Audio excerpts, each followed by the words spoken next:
이사야 19장.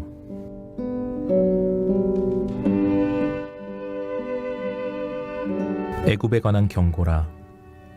보라, 여호와께서 빠른 구름을 타고 애굽에 임하시리니 애굽의 우상들이 그 앞에서 떨겠고 애굽인의 마음이 그 속에서 녹으리로다. 내가 애굽인을 격동하여 애굽인을 치리니 그들이 각기 형제를 치며 각기 이웃을 칠 것이요 성읍이 성읍을 치며 나라가 나라를 칠 것이며 애굽인의 정신이 그 속에서 쇠약할 것이요 그의 계획을 내가 깨뜨리리니 그들이 우상과 마술사와 신접한 자와 요술객에게 물으리로다. 내가 애굽인을 잔인한 주인의 손에 붙이리니 포악한 왕이 그들을 다스리리라. 주 만군의 여호와의 말씀이니라. 바닷물이 없어지겠고 강이 잦아서 마르겠고 강들에서는 악취가 나겠고 애굽의 강물은 줄어들고 마름으로 갈대와 부들이 시들겠으며 나일 가까운 곳 나일 언덕의 초장과 나일강 가까운 곡식밭이 다 말라서 날려가 없어질 것이며 어부들은 탄식하며 나일강에 낚시를 던지는 자마다 슬퍼하며 무리에 그물을 치는 자는 피곤할 것이며 세마포를 만드는 자와 배 짜는 자들이 수치를 당할 것이며 그의 기둥이 부셔지고 품꾼들이 다 마음에 근심하리라. 소안의 방백은 지극히 어리석었고 바로의 가장 지혜로운 모사의 책략은 우둔하여졌으니 너희가 어떻게 바로에게 이르기를 나는 지혜로운 자들의 자손이라 나는 옛 왕들의 후예라 할 수 있으랴. 너의 지혜로운 자가 어디 있느냐? 그들이 만군의 여호와께서 애굽에 대하여 정하신 뜻을 알 것이요 곧 내게 말할 것이니라. 소안의 방백들은 어리석었고 노베 방백들은 미혹되었도다. 그들은 애굽 종족들의 모퉁이 돌이건을 애굽을 그릇 가게 하였도다. 여호와께서 그 가운데 어지러운 마음을 섞으셨으므로 그들이 애굽을 매사에 잘못 가게 함이 취한 자가 토하면서 비틀거림 같게 하였으니 애굽에서 머리나 꼬리며 종려나무 가지나 갈대가 아무 할 일이 없으리라. 그날의 애굽이 부녀와 같을 것이라. 그들이 만군의 여호와께서 흔드시는 손이 그들 위에 흔들림으로 말미암아 떨며 두려워할 것이며 유다의 땅은 애굽의 두려움이 되리니 이는 만군의 여호와께서 애굽에 대하여 정하신 계획으로 말미암음이라. 그 소문을 듣는 자마다 떨리라. 그날의 애굽 땅의 가나안 방언을 말하며 만군의 여호와를 가리켜 맹세하는 5 성읍이 있을 것이며 그중 하나를 멸망의 성읍이라 칭하리라. 그날의 애굽 땅 중앙에는 여호와를 위하여 제단이 있겠고 그 변경에는 여호와를 위하여 기둥이 있을 것이요 이것이 애굽 땅에서 만군의 여호와를 위하여 징조와 증거가 되리니 이는 그들이 그 압박하는 자들로 말미암아 여호와께 부르짖겠고 여호와께서는 그들에게 한 구원자이자 보호자를 보내사 그들을 건지실 것임이라. 여호와께서 자기를 애굽에 알게 하시리니 그날의 애굽이 여호와를 알고 제물과 예물을 그에게 드리고 경배할 것이요 여호와께 서원하고 그대로 행하리라. 여호와께서 애굽을 치실지라도 치시고는 고치실 것이므로 그들이 여호와께 돌아올 것이라. 여호와께서 그들의 간구함을 들으시고 그들을 고쳐주시리라. 그날의 애굽에서 아수르로 통하는 대로가 있어 아수르 사람은 애굽으로 가겠고 애굽 사람은 아수르로 갈 것이며 애굽 사람이 아수르 사람과 함께 경배하리라.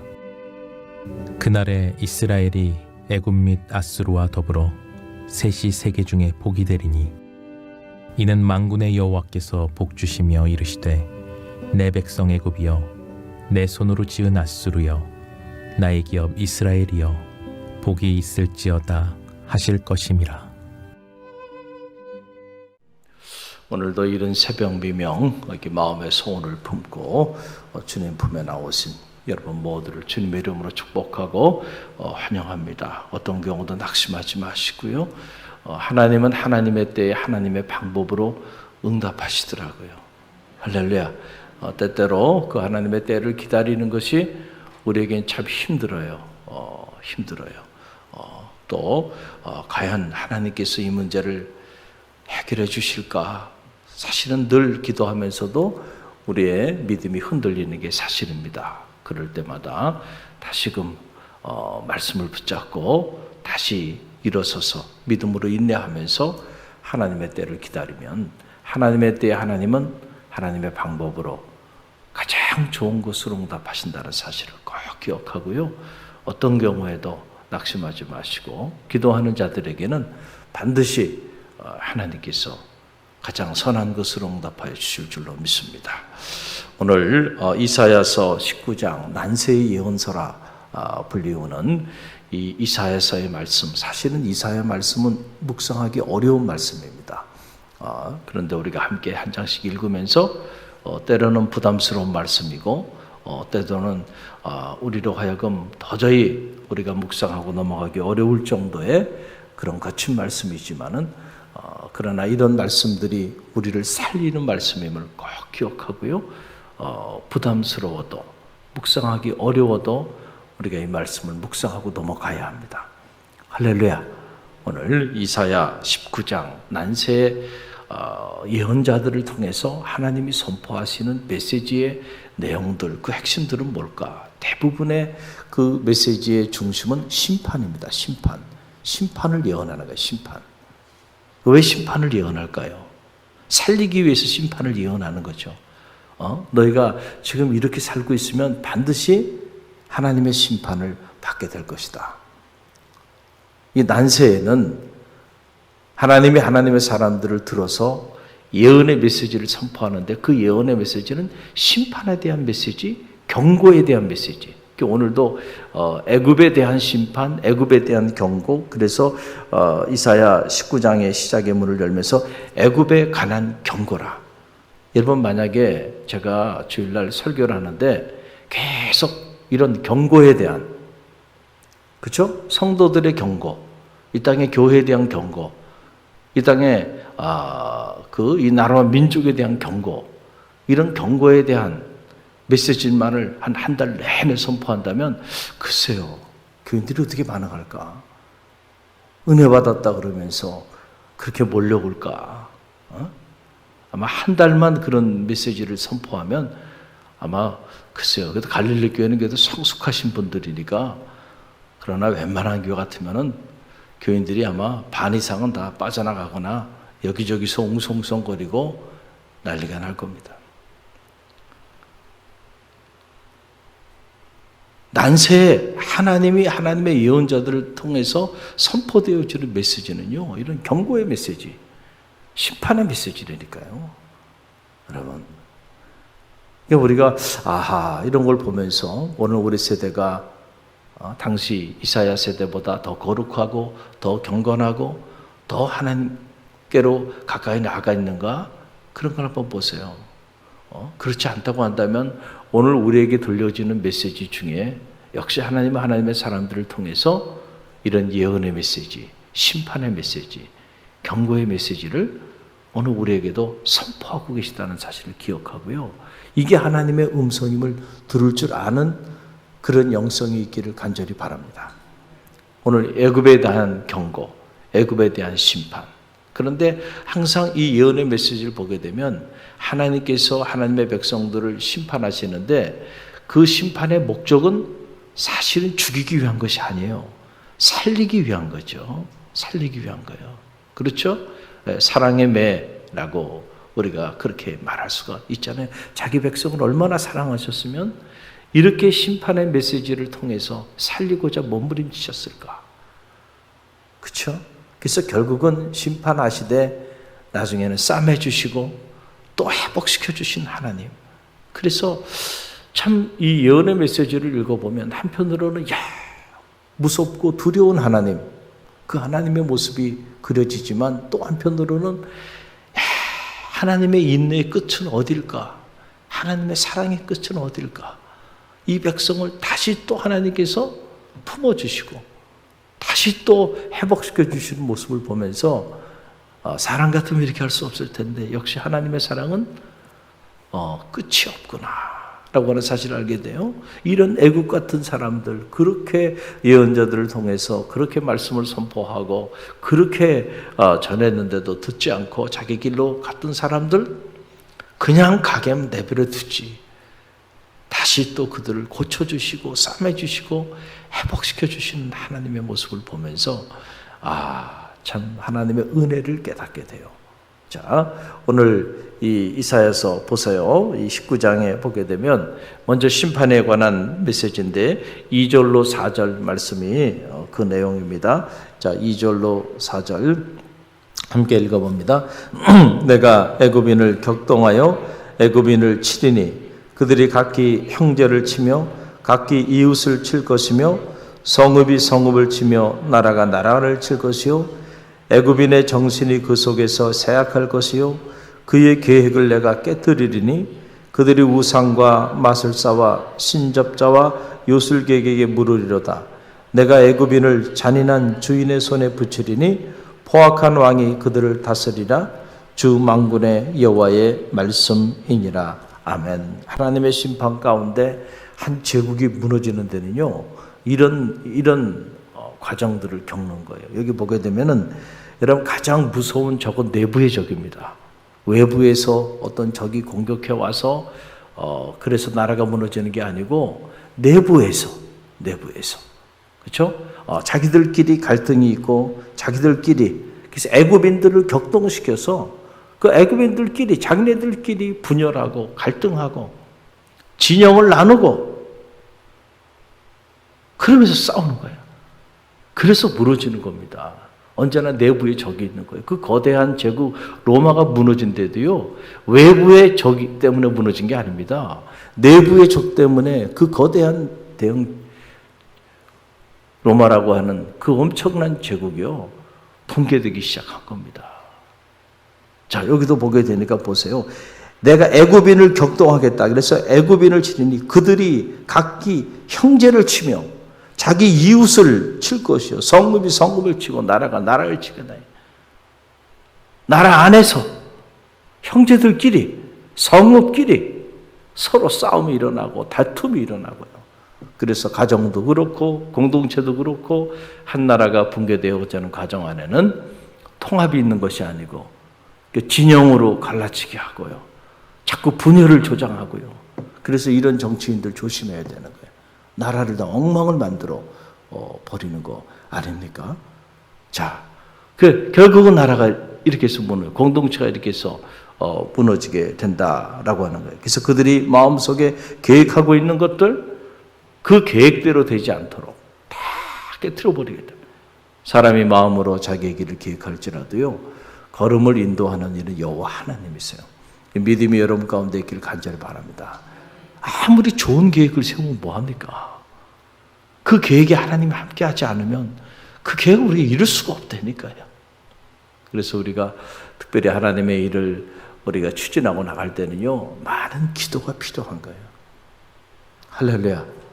많은 기도가 필요한 거죠. 많은 회의가 필요한 게 아니라니까요.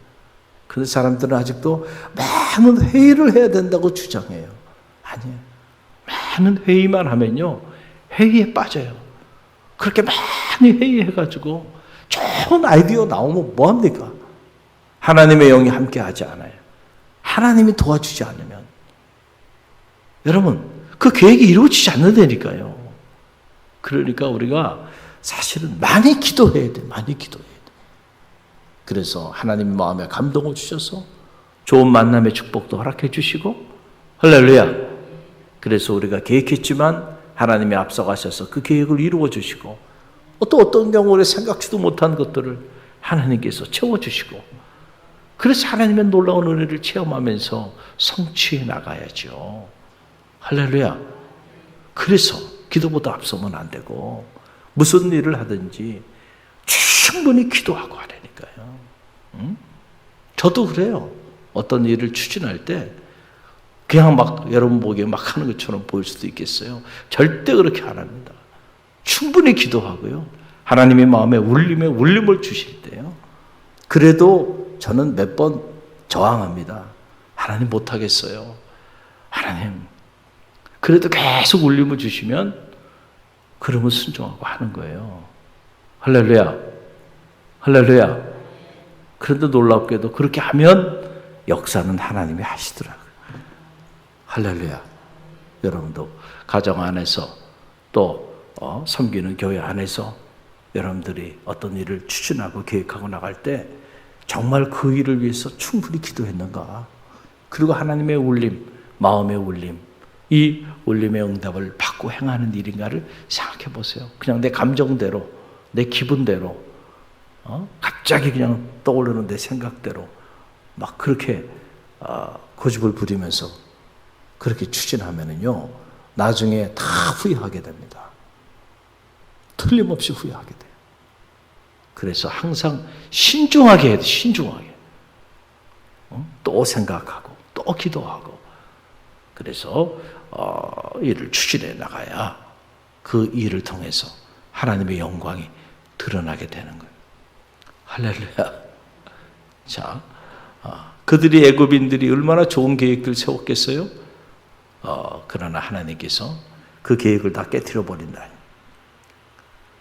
그들이 섬겼던 우상과 마술사와 신접한 자와 요술객에게 물어야 될 사람에게 물어야지.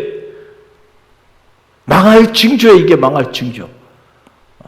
그러니까 결국 하나님을 찾지 않고 자기 우상과 마술사와 신접한 자와 요술객에게 대체 우리가 이렇게 많은 계획들을 세웠는데 이 계획들이 하나도 이루어지지 않고 다 무너져 내리는데 어찌게 된 일이냐고 말이죠. 하나님께 나가 물어야죠. 이런 사람들을 가까이 하고 이런 사람들에게 묻고 그러고 나가니 여러분 어떻게 그들이 살 수가 있겠는가. 그리고 결국 그 나라를 무너뜨리는 데는 자, 포악한 왕을 세워서 포악한 지도자를 세워서 나라를 완전히 망가지게 만들어 버린다는 거예요. 자, 이 과정을 통해서 거대 제국 애굽을 하나님이 심판하신다. 하나님이 그런 모습으로 심판하신다. 포악한 왕이 지도자 한 번 잘못 세우니까요, 나라가 얼마나 끔찍하게 무너져 내리고 영적으로도 무너져 내리는 우리 경험했잖아요. 안타까운 일들을. 이게 무서운 거예요. 좋은 지도자가 세워져야 한다라고 하는 그런 얘기죠. 자, 하나님께서 그래서 그 이후에 나오는 얘기들이 다 그 애굽이 어떻게 비참하게 하나님의 심판 가운데 무너져 내리는가, 그 내용을 소상하게 밝히고 있는 것이 이사야 19장의 말씀입니다. 누가 상상이나 했겠어요? 애굽이 이렇게 무너져 내릴지. 그러나 하나님 예언하는 겁니다. 이사야를 통해서. 그러나 이 애굽을 완전히 쓸어서 없애버리지 아니하시고 우상을 사랑하고 신접자들과 마술사들과 요술사들을 가까이 하고 그리고 그들을 존귀하고 하나님의 사람들을 박해하고 죽이고 또 하나님의 백성들을 억압하고 이랬던 이 사람들을 하나님이 심판하신 이후에 그냥 버리지 아니하시고 다시 그들을 고쳐주시고 싸매주시고 회복시켜주시고 그들에게 복을 주신다는 거예요. 야, 참 하나님의 그 사랑은 끝이 없는 것 같아요. 그래서 이 이사야 19장에 보게 되면 한쪽은 심판에 대한 메시지, 그리고 또 한편은 회복에 대한 예언의 메시지가 동시에 기록되어 있는 걸 보게 돼요. 여러분 21절로 22절 말씀 쭉 있는데 23절까지 21절로 23절 함께 읽어봅니다.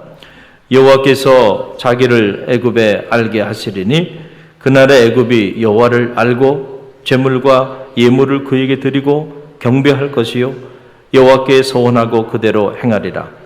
여호와께서 애굽을 치실지라도 치시고는 고치실 것이며 그들이 여호와께로 돌아올 것이라. 여호와께서 그들의 간구함을 들으시고 그들을 고쳐주시리라. 그날에 애굽에서 아수르로 통하는 대로가 있어 아수르 사람은 애굽으로 가겠고 애굽 사람은 아수르로 갈 것이며 애굽 사람이 아수르 사람과 함께 경배하리라. 아멘. 참 하나님께서 다시 이 애굽 사람들을 회복시켜 주시는데 하나님이 어떤 분이신지를 알게 하시겠다. 그래서 그들이 요술사나 마술사나 신접한 자들을 찾는 것이 아니고 하나님께 경배하게 되는 그런 날이 올 것이다. 그리고 하나님께서 그들을 치셨지만은 고쳐주시고 싸매 주실 것이다. 그래서 그들이 여호와께로 돌아올 것이며 여호와께서 그들의 간구를 들으시고 그들을 고쳐주실 것이다. 그리고 이 이사야서 19장 24절 25절 보게 되면 그들에게 복을 주시는데 우리 함께 읽어봅니다. 24절 25절 그날에 이스라엘의 애굽 및 아수르와 더불어 셋이 세계 중에 복이 되리니 이는 만군의 여호와께서 복 주시며 이르시되 내 백성 애굽이여 내 손으로 지은 아수르여 나의 기업 이스라엘이여 복이 있을지어다 하실 것임이라. 아멘. 하나님이 애굽도 복을 주시고 아수르도 복을 주시고 이스라엘도 복을 주시고 참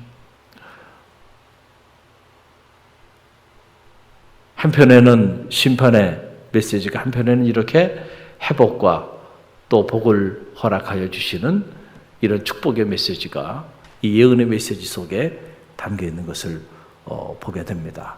사실 하나님이 축복해 주지 않았으면은 저도 마찬가지고요. 여러분들도 마찬가지예요. 오늘 이 자리에 이렇게 은혜로운 모습으로 거룩한 성소에 설 수가 없어요. 그렇지 않나요?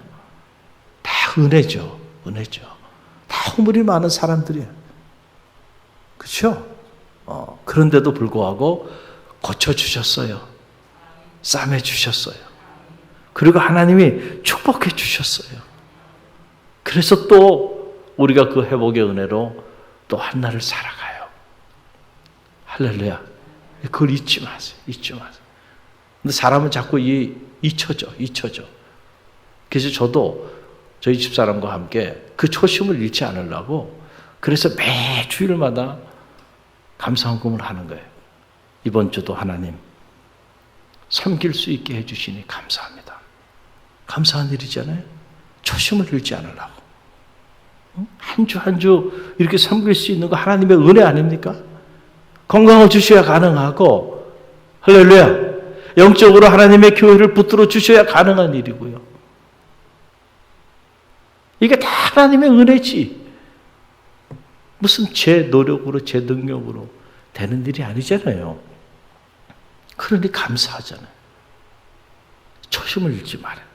근데 자꾸 시간이 지나면 사람 자꾸 초심을 잃어버려요. 그래서 잊지 않으려고 몸부림을 칩니다. 몸부림을 쳐. 또 한 주를 섬길 수 있게 하신 하나님 은혜 감사합니다. 그렇게 한 주 한 주 섬기다가 보면 언젠가 더 이상 섬길 수 없는 날이 오겠죠. 그렇죠? 미래는 알 수 없잖아요. 그러나 주어진 시간 안에서는 감사함으로 또 이날이 내 생애 처음이자 마지막인 것처럼 그렇게 또 섬기는 거예요. 그러나 우리 인생은 모래시계와 같다. 시작이 있으니 끝이 있을 것이고 만남이 있으면 헤어짐이 있습니다. 절대로 영원하지 않죠. 그렇죠? 그러니까 이 주어진 짧은 시간 하여간 최선을 다해서 후회 없이 섬기는 거예요.